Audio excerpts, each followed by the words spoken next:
to another disturbing journey in the southern underworld. But before we get started, I'd like to ask you to please like, comment, subscribe, and share this devilish delight with your horror friends and fam. Engagement is essential, and it helps our little channel grow.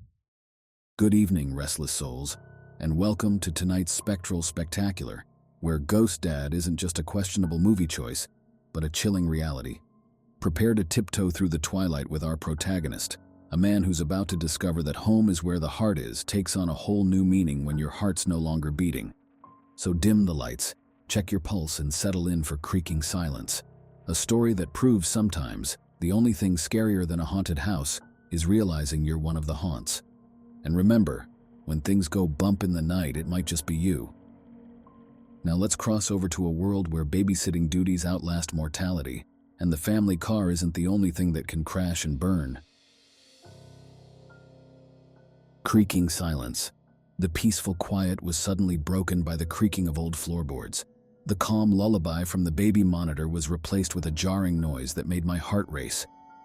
Sharon was supposed to be gone, leaving the nursery silent, but the creaking noise grew louder. I grabbed the baseball bat from behind our bedroom door and slowly headed toward the nursery. Each step I took caused another floorboard to squeak. The strange noises stopped abruptly, leaving an eerie silence.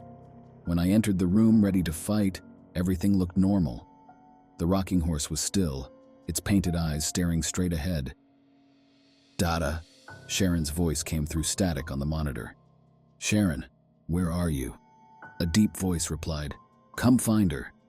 Fear took over as I called my mother-in-law. "Is Sharon there?" Her answer brought relief, but also confusion. If Sharon was safe, who or what was in our house?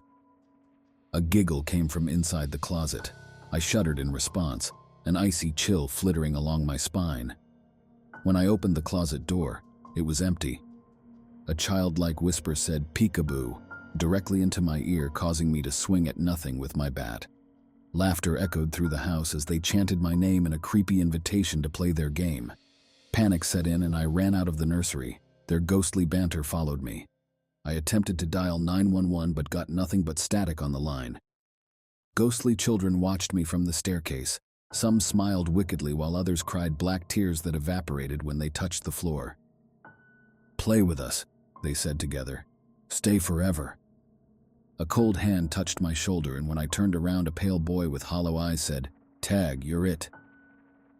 I ran into our bedroom, and my mirror reflection was gray and gaunt, the eyes glowing with an unnatural light. What the hell was wrong with me? "You're becoming one of us," my reflection replied. The door opened slowly. I backed away until I was trapped in a corner. "Hide and seek, Dada, come find us." It felt like a dream. It couldn't be real. There was no logical explanation for any of it.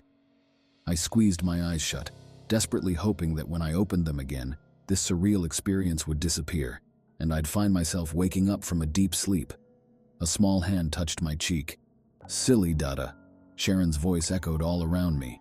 "You can't wake up if you haven't been sleeping." When my eyes opened, I saw a strange creature wearing my daughter's face like a mask. "Who are you?"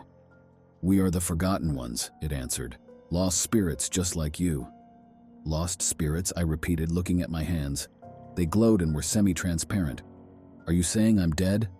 The entity, with Sharon's innocent face, smiled wickedly. "Yes, Dada. You've been one of us for a while now."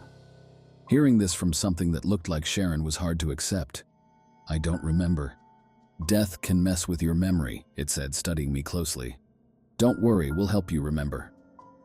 Ghostly shapes pulled me into a dizzying tour of the house, through rooms that felt both foreign and familiar. Each room told a story, some filled with joy and laughter, others heavy with sadness and sorrow. These were echoes of lives lived within these walls. "Many of us used to live in this house," the Sharon creature explained, as we walked down a narrow hallway lined with old photos covered in dust particles. "We're not bound by physical limits anymore, but we're still tied to this place." The hallway ended at a room full of worn-out furniture. There was an armchair next to a cold, dark fireplace. "This was your favorite spot," it said, pointing at the armchair. "You used to sit here for hours reading bedtime stories till Sharon fell asleep." I stared at the chair and slowly started remembering. The smell of burning wood filled my nostrils. and I could almost hear Sharon's laughter echoing in my ears.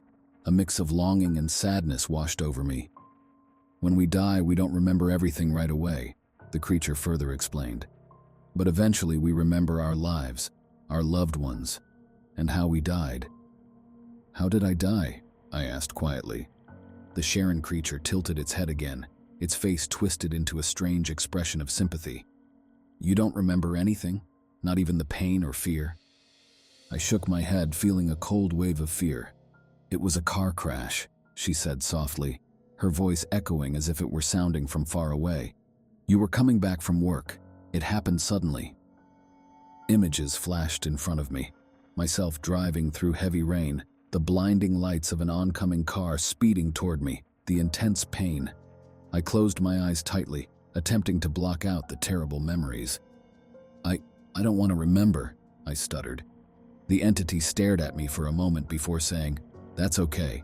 You have all eternity to remember, or forget. In an instant, we were back in the nursery, lit by a soft light that made the room glow, an unexpected comfort in this strange reality. The rocking chair moved on its own while moonlight shone through the window, creating shadow patterns on an old rug underneath. My eyes landed on an empty crib where Sharon's teddy bear lay forgotten, another sad reminder of what used to be. I could almost hear her bubbly laughter filling up the room, her small hands reaching out for me. Remember us like this, Dada?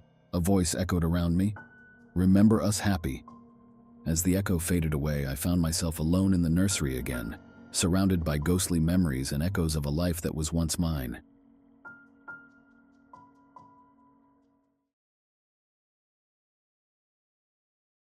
Don't forget to like, comment, share, and subscribe to the channel. See you next time. Thank you for watching.